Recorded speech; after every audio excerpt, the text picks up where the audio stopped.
تخيل تكون بتتفرج على التاريخ وفجأة تبقى جزء منه. السفر عبر الزمن فكرة بتشغل بال ناس كتير، من روائيين لعلماء وخلافه. أينشتاين قال إن لو جسم قدر يتحرك بسرعة الضوء يقدر يسافر عبر الزمن، وخلال التاريخ في أحداث لناس ادعت إنها بالفعل سافرت عبر الزمن. ومن الظواهر دي ظاهرة بتسمى تايم سليب أو الانزلاق الزمني، وهي إنك بتنتقل من زمنك لزمن مختلف بشكل مفاجئ وغير مقصود، وده اللي ادعى أبطال حلقة النهاردة إنه حصل لهم. فهكون ممنون إنكم تتابعوا معايا حكاية النهاردة من خان الراوي، فيلا بينا.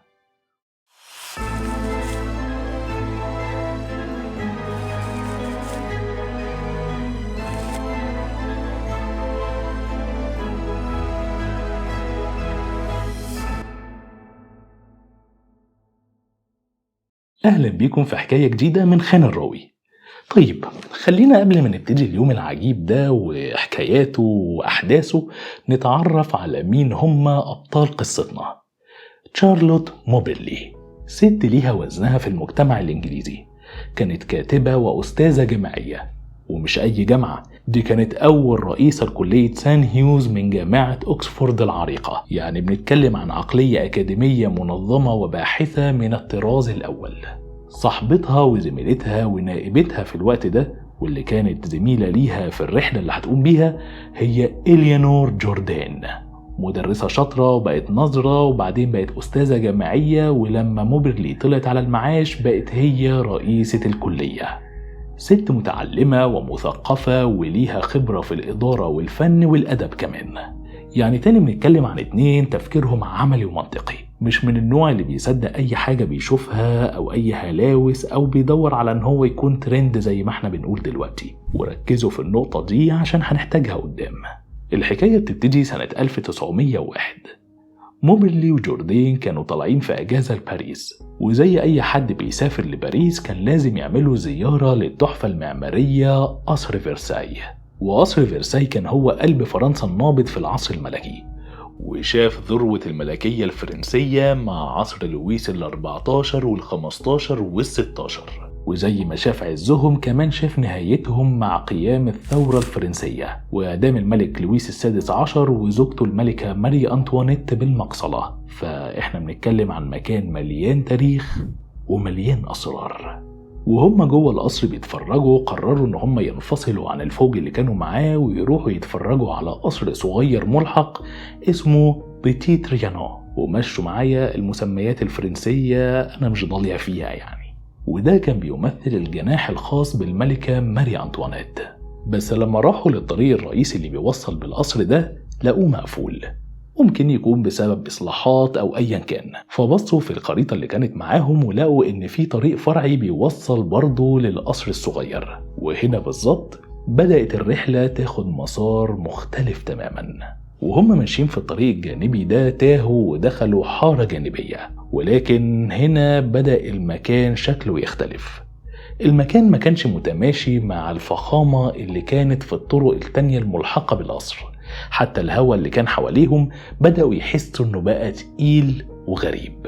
المكان فجأة عمه سكون غريب، كل الأصوات اللي كانوا سامعينها اختفت. حسوا بقبضة برد فجأة غير مفهومة، مع ان الجو اياميها كان صيف، وشعور بعدم الارتياح بيكبر معاهم مع كل خطوة بياخدوها لقدام.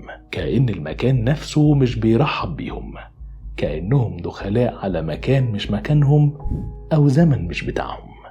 موبرلي لمحت من بعيد ست لابسة ملابس قديمة وواقفة بتنشر الغسيل من شباك. بس الغريب إنها لقت إن زميلتها مشت جنب المشهد ده، ولا كأنها شايفة أي حاجة، ولا حتى فكرت تسأل عن الطريق أو حتى تتكلم مع صاحبتها ويفكروا هيعملوا إيه في التوهة اللي هم فيها دي. بعدها بشوية شافوا كوخ صغير وقدامه ست بتدي بنت صغيرة برطمان مربى، بس شكلهم ولبسهم كأنهم طالعين من لوحة زيتية قديمة. بس الأغرب في وصفهم كان وصفهم لتعبير وشهم كان جامد بدون أي انفعالات أو مشاعر. بيقولوا إنهم كأنهم كانوا شايفين تماثيل الشمع من متحف مدام توسو بتتحرك قدامهم حركة بطيئة وميكانيكية، مفيش أي حياة في وشهم. وطول الوقت ده ما فيهمش واحدة اتكلمت مع التانية عن اللي شايفاه أو بتفكر فيه، كل واحدة شايفة العجب بس خايفة تتكلم للتانية تقول عليها مجنونة. كملوا مشي وهم مرعوبين لحد ما وصلوا لمفترق طرق، وشافوا 2 برضو لبسهم شكله قديم وغريب وسألوهم يمشوا ازاي، فشاوروا لهم على طريق معين ان هم يكملوا فيه. وبالفعل مشوا في الطريق اللي الراجلين دول شاوروا لهم عليه، ولكن احساس الغربة وعدم الارتياح بدأ يزيد اكتر واكتر، وما بقاش احساس بس بعدم الارتياح، ده بقى احساس بخوف حقيقي. بعدها دخلوا حتة كده كأنها غابة صغيرة كثيفة الأشجار، ونورها خافت رغم ان هم كانوا في وضح النهار. وفي وسط الأشجار دي لقوا كوخ صغير خشبي متهالك، وقدامه قاعد راجل لابس اسود في اسود وقبعة كبيرة مغطية جزء من وشه. موبيلي بالذات بتوصف اللحظة دي، بتقول ان الراجل ده رفع وشه وبص لهم، بس بصته دي كأنها كانت بتخترقهم وكأنه مش شايفهم أصلا. نظرة باردة وشريرة ومخيفة خلتهم عايزين يجروا من المكان ده بأي شكل. وفي اللحظة دي وهم في قمة رعبهم من الراجل ده، ظهر لهم شخص تاني من العدم، شخص شكله مختلف تماما ولابس شيك وكأنه مستعجل وراه حاجة وماشي بسرعة. ولكن في لحظتها على طول شاوروا له وقالوا له ان هم عايزين يروحوا القصر الصغير، فابتسم لهم كده وشاور لهم على طريق تاني يمشوا فيه. والحمد لله ان الطريق ده كان عكس اتجاه الراجل اللي لابس اسود وخايفين منه، ففي ساعتها على طول انطلقوا بسرعة ناحية الطريق ده عشان يبعدوا عن المكان اللي هم فيه. بس خلونا كده نتكلم شوية عن الراجل اللي هم قابلوه، وخدوا بالكم شوية من الحتة دي. لما رجعوا بعد كده لبلدهم وبدأوا يعملوا أبحاث عن الحاجات اللي هم شافوها، لقوا صور قديمة لنبيل من البلاط الملكي للملك لويس ال16 اسمه الكونت دو فيدروي. والغريب في الموضوع إنه كان شبه الراجل الأنيق اللي هم قابلوه بشكل متطابق ومرعب. نرجع تاني لأحداث الرحلة العجيبة. بعد ما مشوا في الطريق اللي الراجل الأنيق ده شاور لهم عليه، لقوا نفسهم هيعدوا من على كوبري خشبي بيعدي من على بحيرة صغيرة، ومن الكوبري ده وصلوا أخيرا. دي كانت جنينة البيتي تريانو اللي هم كانوا بيدوروا عليها. بس المفاجأة الحقيقية ما كانتش لسه حصلت، الصدمة الكبيرة لسه جاية.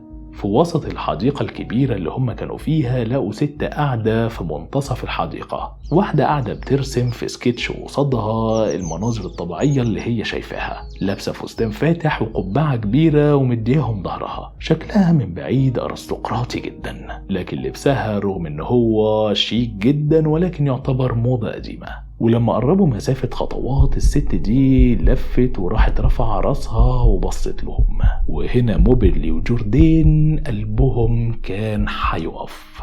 الست دي بشكلها بملامحها بلبسها وتسريحة شعرها نسخة طبق الأصل من الملكة ماري أنطوانيت، ملكة فرنسا اللي اتعدمت بالمقصلة من 100 سنة فاتت. كل اللي كان بيدور في دماغهم ساعتها هل ده شبح الملكة ولا هم خلاص جننوا ولا ايه اللي بيحصل بالظبط. قبل ما يفوقوا من صدمة ماري أنطوانيت دي، ومن اللامكان كده ظهرت عربية بتجرها حصنة شكلها قديمة، بس من غير تفكير ركبوها بسرعة وكأنهم بيهربوا من كابوس مرعب. وبعدها بدقايق لقوا نفسهم تاني في الأماكن المألوفة من القصر ومنها الوسط المدينة، كأنهم صحيوا فجأة من حلم غريب وطويل أو كابوس مرعب. في طريق الرجوع للفندق ساد ما بينهم صمت مريب ومخيف، كل واحدة خايفة تتكلم عن اللي شافته. كل اللي حصل إن جوردين سألت إليانور بصوت واطي خايفة إن حد يسمعها: إليانور، تفتكري المكان ده مسكون؟ فردت عليها إليانور بهزة راس كده وصوت واطي برضو: أعتقد وفضلوا على الحال ده مش يوم ولا يومين، قعدوا 3 شهور، 90 يوم بالتمام والكمال. محدش فيهم جاب سيرة اللي حصل معاهم في فرساي، كل واحدة بتفكر في اللي حصل لها بشكل منفرد وخايفة تتكلم لا يتقال عليها مجنونة أو بتهلوس، لحد ما في يوم قرروا إن هم يفتحوا قلبهم لبعض ويحكوا عن اللي شافوه وعاشوه في اليوم الغريب ده. ولكن قرروا إن كل واحدة هتقعد بشكل منفصل تكتب بالتفصيل الحاجات اللي هي شافتها في اليوم ده من غير ما التانية تشوف. ولكن الصدمة كانت إن الروايتين طلعوا متطابقين بشكل كامل، نفس الأشخاص، نفس الأماكن الغريبة، نفس الإحساس بالقلق والرعب، نفس التفاصيل الدقيقة. هنا قرروا إن هم ياخدوا الموضوع بجدية تامة.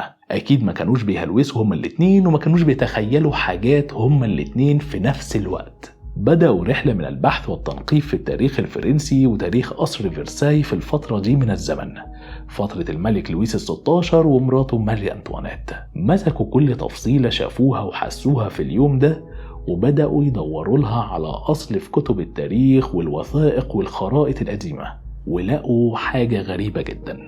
لقوا إن كل الشخصيات اللي هم وصفوها اليوم ده كان ليها مقابل فعلا في البلاط الملكي الفرنسي في الفترة دي من الزمن. طيب فكروا برضو تفكير منطقي، يمكن يومها كان في حفلة تنكرية في القصر وهم شافوا ناس بالفعل لابسة لبس قديم عشان الحفلة. دوروا وبحثوا ما لقوش أي سجلات لأي حفلات تنكرية أو فعاليات من النوع ده بتحصل في اليوم ده في قصر فرساي. كل الأبواب المنطقية والعقلانية كانت بتتقفل في وشهم واحد ورا التاني. الأغرب والأكثر إثارة للحيرة إنهم لما رجعوا وزاروا المكان ده أكتر من مرة بعدها في سنين مختلفة ما لقوش أي أثر للحاجات اللي هم شافوها في المرة الأولى، لا الكوخ بتاع الست والبنت، ولا الكشك اللي قاعد قدامه الراجل اللي لابس اسود، ولا حتى الكوبري الخشبي اللي بيمر فوق البحيرة قبل ما يقابله ماري أنطوانيت. كل ده كأنه اتبخر وملوش وجود. لكن القشة اللي قسمت ظهر البعير وعقدت الموضوع أكتر وخليته بقى صعب تكذيبه كانت خريطة قديمة اكتشفوها بالصدفة لمنطقة قصر فرساي. واكتشفوها امتى؟ اكتشفوها سنة 1903، يعني بعد الزيارة بتاعتهم بسنتين. اكتشفوا فيها ان في المكان اللي هم وصفوه بالظبط كان فيه كوبري خشب صغير بيعدي من على بحيرة صغيرة بيوصل لجنينة القصر زي ما هم وصفوه بالظبط. كوبري ما كانش ليه أي وجود في زمانهم هم سنة 1901 ولا ليه وجود بعدها، ولكن الخرائط القديمة أثبتت إن بالفعل كان فيه كوبري في المكان ده في عصر الملك لويس الستاشر. طب إزاي هم شافوا حاجة عدت عليها واختفت أكتر من 100 سنة؟ في النهاية موبرلي وجوردين استسلموا للأمر الواقع وإن مفيش أي تفسير منطقي يريحهم للي حصل، فقرروا إن هم هيكتبوا تفاصيل اللي حصل لهم في اليوم ده في كتاب سنة 1911 ونزلوه في البداية تحت أسماء مستعارة إليزابيث موريسون وفرانسيس لاموند، عشان كانوا خايفين من سخرية المجتمع العلمي لما يقروا أحداث الكتاب وخصوصا لو نزل باسمهم هم. الكتاب ده عمل ضجة كبيرة قوي أول ما نزل ولحد النهاردة بيعتبر من كلاسيكيات حوادث التايم سليب. والسؤال اللي بيفضل يطرح نفسه بقوة لحد النهاردة بعد أكتر من 120 سنة، هل إلينور جوردين وتشارلوت موبيلي بالفعل سافروا لورا بشكل لا إرادي وعاشوا يوم في القرن ال18 في فرنسا، ولا ده كان مجرد هلوسة جماعية متقنة التفاصيل؟ ولا إيه ممكن يكون التفسير المنطقي للي شافوه لو حصل بالشكل ده بالفعل؟